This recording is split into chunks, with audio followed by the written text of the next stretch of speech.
Hello everyone, good morning. आप सभी को रक्षाबंधन की ढेर सारी शुभकामनाएं। और इसी के साथ चलिए स्टार्ट करते हैं। 31 अगस्त के करंट अफेयर मॉर्निंग का थॉट देखते हैं और इसके बाद अपनी क्लास को स्टार्ट करेंगे। ओके।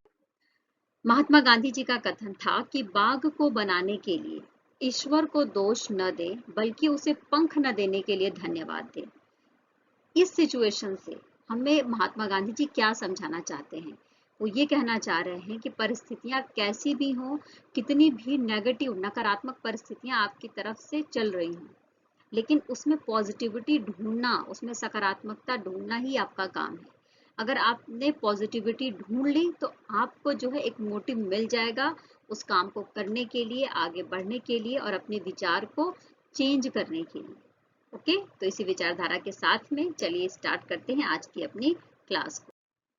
सबसे पहले जो हम बात करेंगे, वर्ल्ड संस्कृत डे के बारे में बात कर रहे हैं, जो किस दिन मनाया जाता है। तो देखो, जो विश्व संस्कृत दिवस है, सबसे पहले तो आपको ये मैं बता दूं कि श्रावण पूर्णिमा के दिन मनाया जाता है। श्रावण, जिसको हम नॉर्मल लैंग्वेज में सावन कहते हैं हिंदू कैलेंडर के अकॉर्डिंग, तो सावन का जो पूर्णिमा होता है उस दिन विश्व संस्कृत दिवस मनाया जाता है। इसलिए इस बार हम कब मना रहे हैं? तो इस बार हम 31 अगस्त को मना रहे हैं और सावन का जो पूर्णिमा होता है उस दिन ही रक्षाबंधन होता है, इसलिए हम आज रक्षाबंधन भी सेलिब्रेट कर रहे हैं। संस्कृत के बारे में जैसा कि हम सबको पता है कि विश्व की प्राचीनतम लैंग्वेज है और साथ में ही भारत की जितनी भाषाएं हैं उसकी मदर एक लैंग्वेज के रूप में हम इसे समझ सकते हैं। और संस्कृत एक ऐसी लैंग्वेज है जिससे हिंदू धर्म के जो वेद हैं, जो पुराण है और जो उपनिषद हैं, वो उसमें लिखे गए हैं। साथ में ही संस्कृत को सबसे ज्यादा वैज्ञानिक भाषा भी कहा जाता है, क्योंकि कहते हैं कि कंप्यूटर में इसका आसानी से यूज किया जाता है। इसी तरीके से आगे इसके बारे में और बात करेंगे। तो देखो, सबसे पहले जब हम संस्कृत भाषा को एक वैश्विक स्तर पर पहचान दिलाने के बारे में बात करते हैं, तो इसलिए इसको विश्व संस्कृत दिवस के रूप में मनाया जाना बहुत जरूरी था। इसके लिए भारती संस्कृत भारती नाम का एक ऑर्गेनाइजेशन है जो काम करता है। और साथ में ही 1969 में जो भारत का शिक्षा मंत्रालय है उसके द्वारा ये बात बोला गया कि हर साल संस्कृत के विषय में अवेयरनेस फैलाने के लिए विश्व संस्कृत दिवस मनाया जाएगा। 2020 में उत्तराखंड में एक स्कीम स्टार्ट की जाती है जिसका नाम रखा जाता है संस्कृत ग्राम। क्या नाम रखा जाता है? संस्कृत ग्राम। इसका मोटिव ही ये था कि किस तरीके से संस्कृत लैंग्वेज के बारे में स्टेट के लोगों को जानकारी दिया जाए और किस तरीके से इसके विकास के बारे में काम किया जाए। ये एक प्राचीन इंडो आर्यन लैंग्वेज है। ठीक है। साथ में ही देखिए, 1786 में एक विलियम जोन्स नाम के अंग्रेजी शिक्षाविद हैं, या अंग्रेजी इनको भाषाविद कह सकते हैं, लेखक हैं, जिनके बारे में हम कभी ना कभी जरूर पढ़ते हैं। इनके द्वारा एक बुक लिखी गई थी जिसका नाम था द संस्कृत लैंग्वेज। क्या नाम था बुक का? The Sanskrit language. तो द संस्कृत लैंग्वेज के माध्यम से इन्होंने बताया कि जो ग्रीक और जो लैटिन भाषा है वो संस्कृत से संबंधित है। इसका मतलब जो संस्कृत की प्राचीनता है उसके बारे में बताया गया। अच्छा देखो, सुधर्म नाम का एक समाचार पत्र है जो कर्नाटक के मैसूर से प्रकाशित होता है और ये आज भी प्रकाशित होता है। और संस्कृत भाषा में प्रकाशित होने वाला एकमात्र जो समाचार पत्र है उसका नाम क्या है? हमें पता होना चाहिए। उसका नाम है सुधर्म। ठीक है। और आप अगर ऑनलाइन सर्च करेंगे तो आपको ये देखने को मिल जाएगा। इसके बाद जो हमारी राष्ट्रीय शिक्षा नीति अभी आई है, तो उसके अकॉर्डिंग जो संस्कृत लैंग्वेज है उसके उत्थान के लिए काम किया जाएगा। और इसीलिए आप देखेंगे कि अब हमें 2 भाषाएं हम सीखते थे स्कूल लेवल पर, अब इसकी संख्या 3 भाषा कर दी गई है और जिसमें संस्कृत को ऐड किया गया है। ओके। नेक्स्ट बात करेंगे, अफ्रीकी मूल के लोगों हेतु अंतर्राष्ट्रीय दिवस किस दिन मनाया जाता है? यानी जो अफ्रीकी लोग हैं, जो जिनको ये कहा जाता है कि वो मौलिक रूप से काफी ज्यादा पिछड़े हुए हैं, दुनिया बहुत तेजी से आगे बढ़ रही है लेकिन उनकी आर्थिक स्थिति और उनकी गरीबी अभी तक वैसी की वैसी बनी हुई है। आप परसेंटेज देख के हैरान हो जाएंगे, जिसके बारे में हम अभी चर्चा करेंगे। तो इनके लिए जो दिन मनाया जाता है वो 31 अगस्त को मनाया जाता है। सन 2021 में पहली बार इनके लिए ये दिन मनाया गया था और संयुक्त राष्ट्र महासभा के द्वारा ये डिसाइड किया गया था सन 2000 में दिसंबर के महीने में कि हर साल अफ्रीकी मूल लोगों के लिए, उनके उत्थान के लिए अंतर्राष्ट्रीय दिवस मनाया जाएगा 31 अगस्त को। अच्छा, अगर मैं अफ्रीकी मूल के लोगों के बारे में बात करूं तो जो लैटिन अमेरिकी वाला क्षेत्र आप देखेंगे ना, तो वहां पर आपको सबसे ज्यादा अफ्रीकी मूल के लोग देखने को मिल जाएंगे। लगभग 134 मिलियन लोग आपको देखने को मिल जाएंगे, जिनकी स्थिति अगर आप देखोगे तो हैरान हो जाओगे कि किस तरीके से ये गरीबी और आज भी इनके खिलाफ जो असमानता है, अनइक्वालिटी है, उसका व्यवहार किया जाता है। इसी तरीके से ब्राजील में अगर देखा जाए, ब्राजील में गरीबी 11.5% है, लेकिन इसमें जो सबसे ज्यादा गरीब लोग हैं वो अफ्रीकी मूल के लोग हैं, लगभग 25.5%। इस तरीके से आप देख सकते हैं। नेक्स्ट बात करेंगे दादी प्रकाश मणि। सबसे पहले तो ये जान लेते हैं दादी प्रकाश मणि कौन है। तो दादी प्रकाश मणि, हमने ब्रह्म कुमारीज का नाम सुना होगा। ब्रह्म कुमारीज एक ऐसी संस्था है जो पूर्ण रूप से महिलाओं के द्वारा चलाई जाती है। तो दादी प्रकाश मणि थी, ब्रह्म कुमारी से रिलेट करती थी। इनके सम्मान के लिए भारत के राष्ट्रपति के द्वारा एक स्मारक टिकट जारी किया गया है।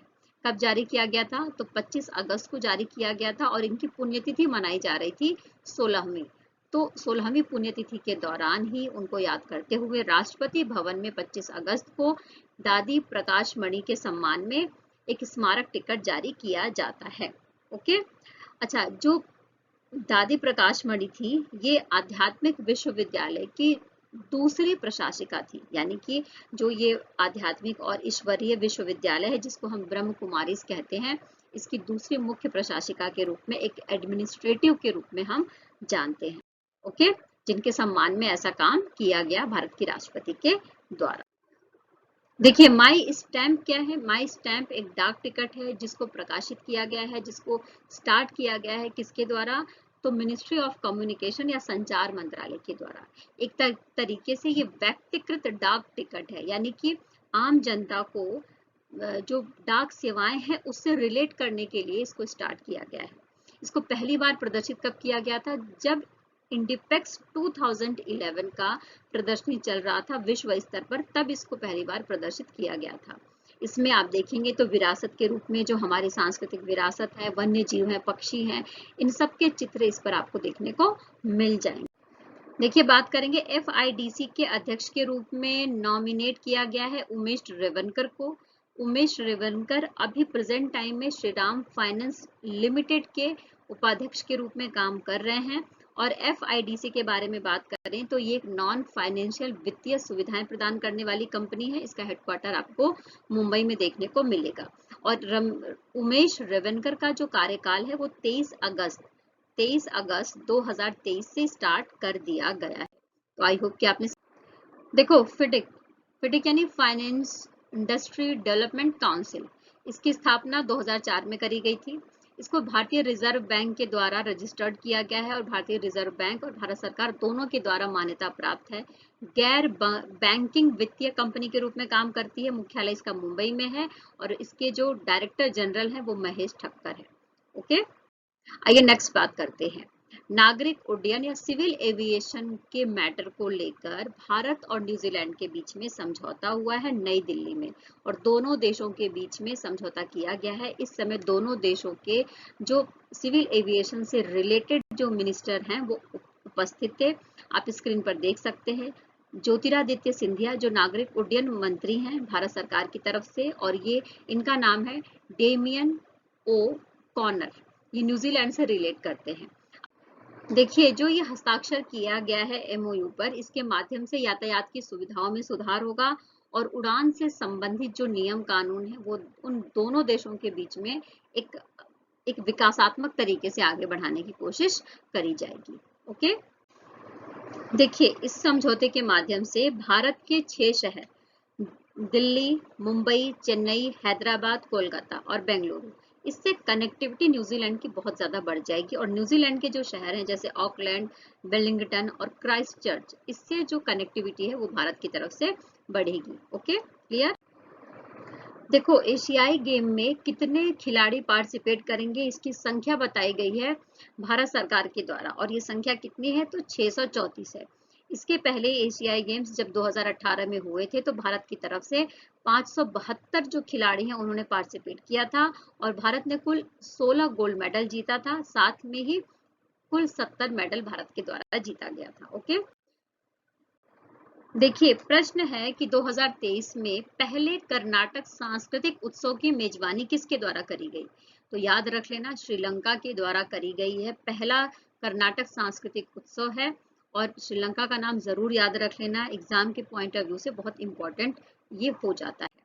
ओके, अच्छा देखो, इसके दौरान 30 से अधिक कलाकारों ने पार्टिसिपेट किया और जो कर्नाटक का पारंपरिक नृत्य है, गायन है, कविताएं हैं वो बोली गई, कठपुतली का खेल दिखाया गया।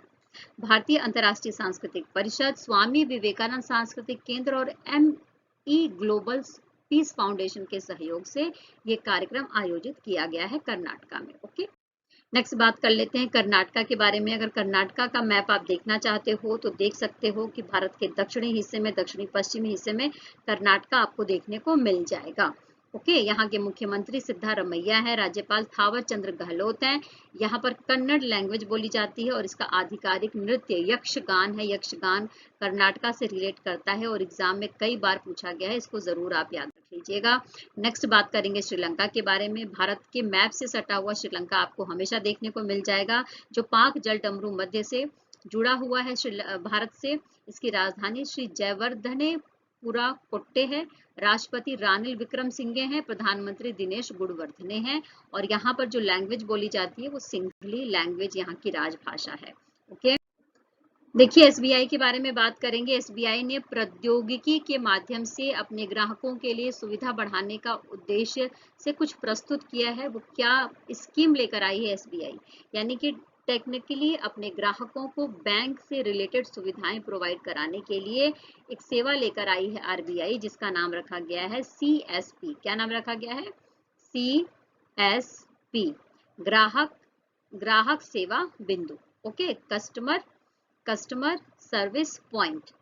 ओके, अब देखो इसमें क्या चीजें हैं, इसको थोड़ा समझ लेते हैं। तो देखो, इस स्कीम के माध्यम से जो ग्राहक हैं वो डायरेक्ट प्रधानमंत्री जीवन ज्योति बीमा योजना, प्रधानमंत्री सुरक्षा बीमा योजना और अटल पेंशन योजना, ये जो योजनाएं चलाई जा रही हैं इससे डायरेक्ट वो कनेक्ट हो सकते हैं, डायरेक्ट रजिस्ट्रेशन कर सकते हैं और एक सामाजिक सुरक्षा वाली जो स्कीम्स है उसका फायदा उठा सकते हैं। तो इस उद्देश्य से एसबीआई के द्वारा ऐसा किया गया है। आइए एसबीआई के बारे में जानकारी लेते हैं, इसके फॉर्मेशन के बारे में समझते हैं, क्योंकि बहुत पुराना बैंक है और बहुत इंपॉर्टेंट रोल अदा करता है भारत की बैंकिंग सुविधाओं के लिए। तो देखो, भारत का सबसे बड़ा और सबसे पुराना बैंक है, ये हमें याद हो जाना चाहिए।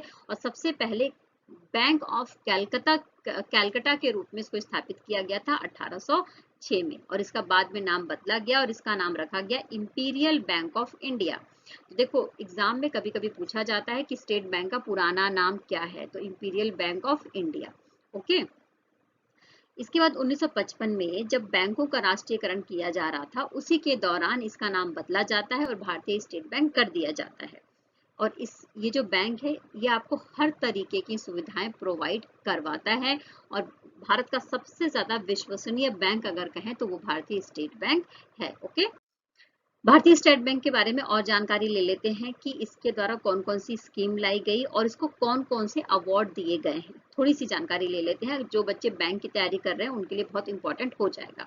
तो देखो, यहाँ पर एसबीआई योनो एक एकीकृत डिजिटल बैंकिंग प्लेटफॉर्म है जो एसबीआई के द्वारा लाई गई थी। एसबीआई क्विक, ठीक है, जो तत्काल बैंकिंग सेवाओं के लिए एक मोबाइल ऐप है। ये दो ऐप याद कर लेना और ये सेवाएं याद कर लेना। इसके बाद एसबीआई को सम्मानित भी किया गया है, जैसे यूरो मनी पत्रिका के द्वारा सर्वश्रेष्ठ बैंक पुरस्कार दिया गया, एशियाई बैंकर के द्वारा भारत में सर्वश्रेष्ठ खुदरा बैंक कहा गया इसे, उसके लिए अवार्ड दिया गया और ग्लोबल फाइनेंस पत्रिका के द्वारा भारत में सर्वश्रेष्ठ बैंक पुरस्कार दिया गया है एसबीआई को। इसका मुख्यालय आपको महाराष्ट्र के मुंबई में देखने को मिलेगा और प्रेजेंट टाइम में एसबीआई के अध्यक्ष है दिनेश खारा।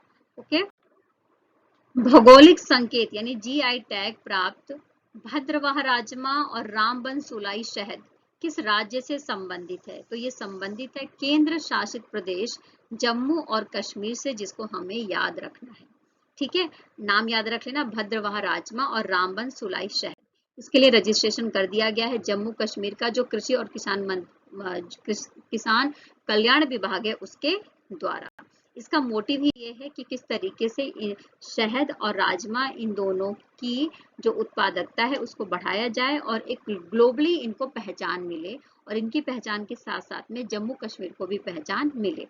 जीआई टैग का उद्देश्य ही यही है कि किसी पर्टिकुलर स्थान के किसी पर्टिकुलर प्रोडक्ट को नेशनल और इंटरनेशनल लेवल पर उसको फेमस कर देना और उसकी जो प्रोडक्टिविटी है उसको बढ़ा देना। ठीक है ना, जिससे क्या होगा, उस जगह का भी नाम होगा और उस प्रोडक्ट का भी नाम होगा। इसमें आपको भोजन से संबंधित चीजें शामिल की गई हैं, हस्तशिल्प है इसमें, और औद्योगिक उत्पाद है। अगर कुछ स्पेशल बनाया जाता है तो उसको जीआई टैग दिया जाता है। ओके, ठीक है, तो हमने बात कर ली भौगोलिक संकेत का वितरण और नियंत्रण के बारे में, भारत सरकार के अधीन आता है, और जो भी उत्पाद रजिस्टर्ड किए जाते हैं उनकी एक वैश्विक पहचान बन जाती है। नेक्स्ट बात कर लेंगे जम्मू और कश्मीर के बारे में। देखो, आज 31 अगस्त है और 31 अगस्त के दिन सन 2019 में जम्मू और कश्मीर एक राज्य था और उसको अलग करा गया और उसको दो पार्ट में डिवाइड किया गया, जम्मू और कश्मीर और लद्दाख, और दोनों को यूनियन टेरिटरी बना दिया गया। तो बहुत इंपॉर्टेंट एक फैक्ट है 31 अगस्त 2019 को लेकर। ठीक है, जिसकी राजधानी आपको कहाँ देखने को मिलेगी, तो मई से अक्टूबर तक श्रीनगर इसकी राजधानी होती है और नवंबर से लेकर अप्रैल तक जम्मू इसकी राजधानी होती है। प्रेजेंट टाइम में लेफ्टिनेंट गवर्नर मनोज सिन्हा है। विधान परिषद में कुल 36 सीटें हैं और विधानसभा में 89 सीटें यहाँ पर आपको देखने को मिल जाएगी। ओके, नेक्स्ट बात कर लेते हैं वित्तीय वर्ष 2023-24 और 24-25 के लिए सामाजिक न्याय और अधिकारिता मंत्रालय ने किसके साथ समझौता किया है और समझौते पर हस्ताक्षर भी कर दिया है। तो यह है राष्ट्रीय सफाई कर्मचारी वित्त और विकास निगम, इसके साथ समझौता किया गया है सामाजिक न्याय और अधिकारिता मंत्रालय के द्वारा।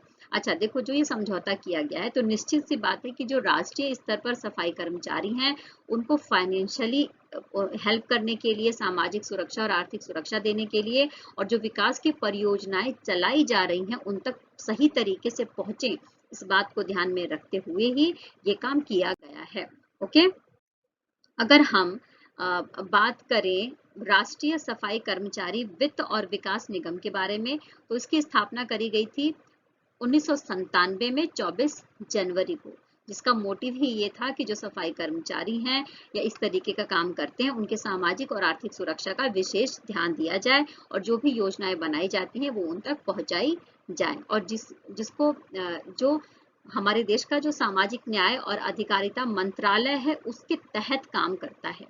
ओके, आइए रिवीजन पर चलते हैं। फटाफट जो कल की क्लास में पढ़ा उसका फटाफट रिवीजन कर लेते हैं। तो अंतर्राष्ट्रीय व्हेल शार्क दिवस मनाया जाता है हर साल 30 अगस्त को।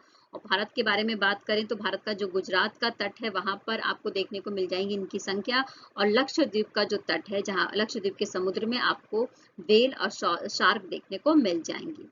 इसके बाद नेक्स्ट बात करेंगे जबरदस्ती गुम किए गए पीड़ितों का अंतर्राष्ट्रीय दिवस कब मनाया जाता है, वो भी 30 अगस्त को मनाया जाता है। इसके बारे में कल हमने बहुत अच्छे से डिटेलिंग में पढ़ा था।